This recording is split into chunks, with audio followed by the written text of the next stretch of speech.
어떤 교회에서 주일학교 선생님이 아이들에게 물었습니다. 여러분, 아담과 하와가 에덴 동산에서 왜 쫓겨났나요? 그랬더니 아이들이 선악과를 따먹었기 때문입니다. 그래요. 그런데 선악과를 따먹은 게 왜 그토록 잘못이었을까요? 아이들이 대답했습니다. 아담과 하와가 돈도 안 내고 그냥 따먹었기 때문이에요. 여러분, 웃기는 말이긴 하지만 말이 됩니다. 돈도 안 내고 먹지 말라는 선악과를 따먹었기 때문에 동산 주인으로부터 쫓겨난 겁니다. 더 정확하게 말하면 따먹지 말라고 금지를 했는데도 따먹었기 때문에 쫓겨난 겁니다. 인류의 역사는 죽음이 없고 고통이 없고 죄가 없었던 너무나도 살기 좋았던 에덴 동산에서부터 시작이 되었습니다. 그런데 첫 인간인 아담과 이브의 불순종의 죄로 말미암아 그 아름다운 동산을 잃게 된 것. Paradise lost. 범죄를 저지름으로 에덴 동산에서 쫓겨나니까 가시와 엉겅퀴가 가득한 땅에서 살게 된 겁니다. 그런데 더 큰 죄의 결과의 비극은 선악과를 먹으면 정령 죽으리라 라고 하나님이 말씀하셨기 때문에 어느 정도 살다가는 죽는 존재가 된 겁니다. 그런데 에덴 동산에는 선악과만 있었던 게 아니라 많은 나무들이 있었습니다. 보기에 아름답고 또 먹기에 좋은 나무들도 있었고 또 동산 중가운데는 생명나무도 있었습니다. 진시황이 그토록 찾던 불로초, 불사약, 늙지 않고 아프지 않고 죽지 않는 것, 그게 바로 생명나무입니다. 우리가 언젠가 들어갈 천국에 그 생명나무가 넘칩니다. 그곳은 늙어지는 것도 아픔도 죽음도 질병도 고통도 없습니다. 신기한 게 뭐냐면 에덴 동산에서 사라진 생명나무가 요한계시록에 나타난다라는 사실입니다. 이기는 그에게는 내가 하나님의 낙원에 있는 생명나무의 열매를 주어 먹게 하리라. 죽음의 권세가 사라지고 생명의 능력만 충만한 곳, 영생하는 곳, 그것이 바로 천국입니다. 그런데 문제는 선악과를 따먹은 죄인의 후손들에게 그곳에 들어갈 방법이 없는 겁니다. 그러니까 인생이 비극인 겁니다. 아무리 선한 일을 하고 아무리 좋은 일을 많이 한다 할지라도 때가 되면 죄의 삭은 사망이라 죽게 되고 죽은 후에는 죄인이라 지옥입니다. 그런 운명에 처한 인간들을 바라보시던 사랑의 하나님께서 묘책을 하나 생각을 해내셨는데 그건 당신의 아들 예수님을 골고다 언덕에 세워진 십자가 나무에 달려 돌아가시게 해서 생명나무를 회복시켜 주시는 묘책이었던 겁니다. 잃어버린 나무였는데 새로운 나무를 만드셔서 생명을 회복시켜 주신 겁니다. 친히 나무에 달려 그 몸으로 우리 죄를 담당하셨으니 이는 우리로 죄에 대하여 죽고 의에 대하여 살게 하려 하심이라. 그가 채찍에 맞음으로 너희는 나음을 얻었나니. 베드로전서 2장 24절에 분명히 언급되어 있거든요.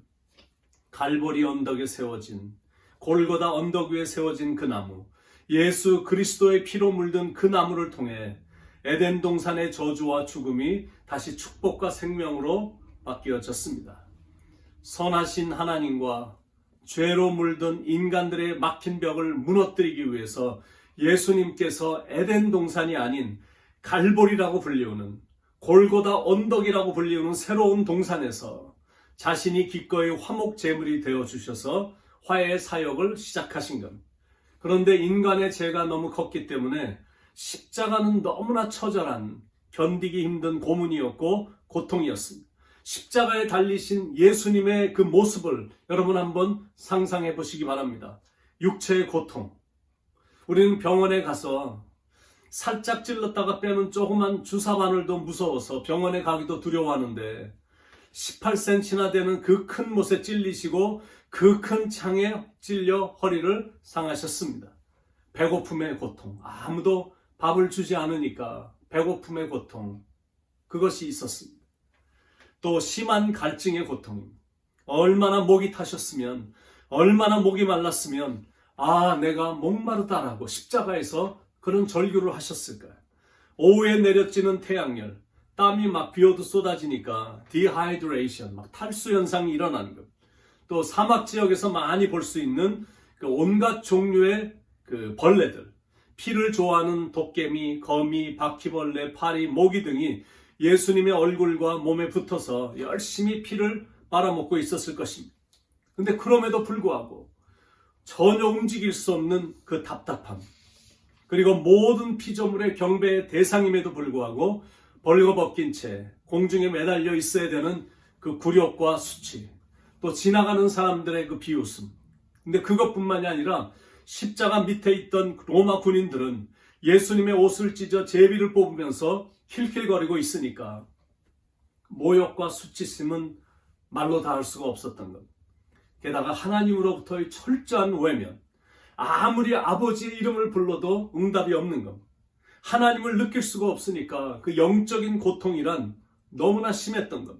게다가 육신의 어머니를 놔두고 헤어져야 되는 슬픔이 있고, 또 3년간이나 동고동락했던 제자들의 배신과 사람들의 배신, 제자들이 다 입을 맞춘 듯 도망갔고, 또 예수님의 예루살렘에 입성하실 때 종려나무 가지를 들고 열렬히 환영했던 그 많은 군중들이 갑자기 예수님을 향해 돌을 던지는, 저런 자는 십자가에 못 박아야 된다라고 소리치는 악한 군중으로 돌변한 겁니다. 여러분은 혹시 배신을 당해보신 적이 있습니까? 그것도 사랑하는 사람으로부터 배신을 당해본 적이 있으십니까? 몇 년, 몇십 년을 함께 웃으며 행복하게 지냈던 사람이었는데 갑자기 어느 날 나를 버리고 갔을 때, 그것도 자신에게 닥친 가장 큰 역경으로 인해 도망가 버렸을 때 마음이 얼마나 무너져 내렸습니까? 곁에 있기를 가장 원했던 그 순간, 그것도 조금 전까지만 해도 즐겁게 만찬을 나누고 대화를 나누며 제자들의 발을 씻겨주시면서까지 사랑을 나눴었는데, 그들의 사랑은 온데간데 없어졌고 순식간에 예수님을 버리고 뒤도 안 돌아보고 다 도망갔습니다. 예수님은 가장 가까이서 사랑했던 제자들로부터 배신을 경험하셨습니다. 게다가 재정부장이었던 가룟 유다는 겨우 은 30에 예수님을 팔았습니다. 시편 41편 9절에 나의 신뢰하는 바 내 떡을 먹던 나의 가까운 친구도 나를 대적하여 그 발꿈치를 들었나이다. 예수를 잡으러 등과 회와 병기를 가지고 온 무리 속에 섞여있던 가룟 유다는 끝까지 돈 몇 푼 때문에 거짓된 입맞춤을 하는 비굴함까지 보였습니다. 그 당시의 키스는 존경과 신뢰를 상징하는 사인이었으나 가룟 유다의 입맞춤은 존경을 가장한 거짓된 입맞춤이었습니다. 입맞춤이란 것은 사랑하는 사람들과 하는 건데, 가룟 유다의 키스는 사랑까지 가장한 거짓된 입맞춤이었습니다. 그는 두 얼굴을 갖고 있었던 야비한 사람이었습니다. 3년간을 같이 동고동락했지만 속과 겉이 다른 사람이었습니다. 그런 사람을 믿고 사람 될 줄 알고 훈련했던 예수님의 마음은 얼마나 괴로우셨을까요? 그게 바로 십자가입니다. 골고다에 세워진 십자가 나무에 예수님이 달려 돌아가셨습니다. 골고다에 세워진 그 나무, 그 나무는 죄인을 의인되게 만드신 나무입니다. 죽은 자를 살아있는 자로 만드는 나무입니다. 죽음 속에 숨겨진 생명나무입니다. 골고다에 세워진 그 십자가 나무에서 예수님이 우리를 위해 돌아가신 겁니다. 그래서 생각하면 생각할수록 예수님께 감사가 나오는 것. 갈보리 산 위에 십자가 섰으니 주가 고난을 당한 표라. 험한 십자가를 내가 사랑함은 주가 보혈을 흘림일세. 최후 승리를 얻기까지 주의 십자가 사랑하리. 빛난 면류관 받기까지 험한 십자가 붙들겠네.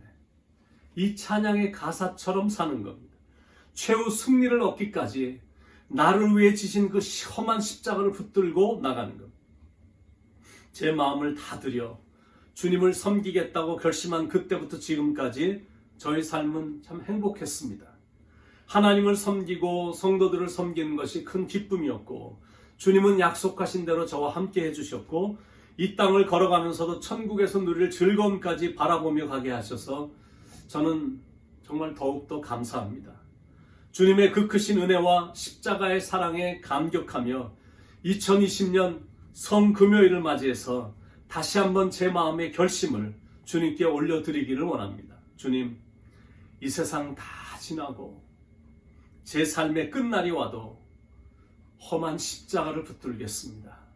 조롱하는 소리와 세상 유혹 속에도 주의 순결한 신부가 되겠습니다. 내 생명 주님께 드리겠습니다. 주님은 반쪽의 헌신을 좋아하지 않으시거든요. 주님은 우리의 100% 헌신을 받으시기를 원하십니다. 예수님이 여러분에게 이런 질문을 하신다면 여러분은 어떻게 답하시겠습니까? 너는 십자가를 질 수 있니? 너는 죽기까지 나를 따를 수 있겠니?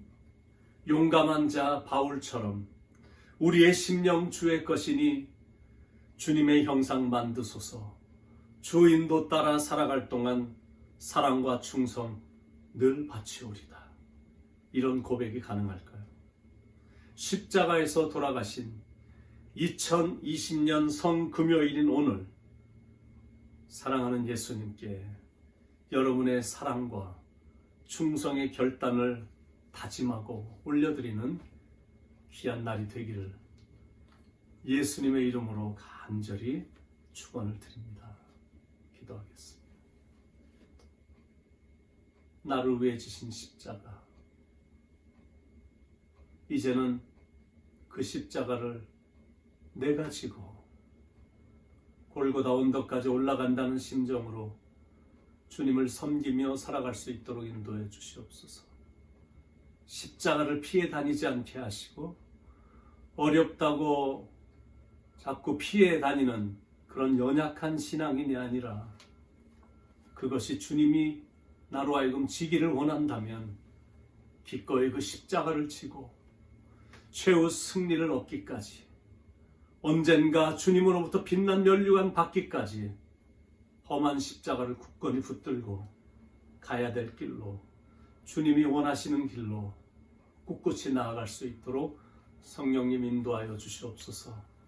오늘은 성금요일, 예수 그리스도의 거룩한 피가 사랑하는 성도님들의 집을 이렇게 덮어주셔서 오늘도 안전하게 하시고 오늘도 평안하게 하시고 가족들과 주님을 중 가운데 모시고 행복하게 시간을 보낼 수 있도록 사랑하는 성도님들을 축복해 주시옵소서. 사랑이 많으신 예수님의 이름으로 감사하며 축복하며 간절히 기도드리옵나이다.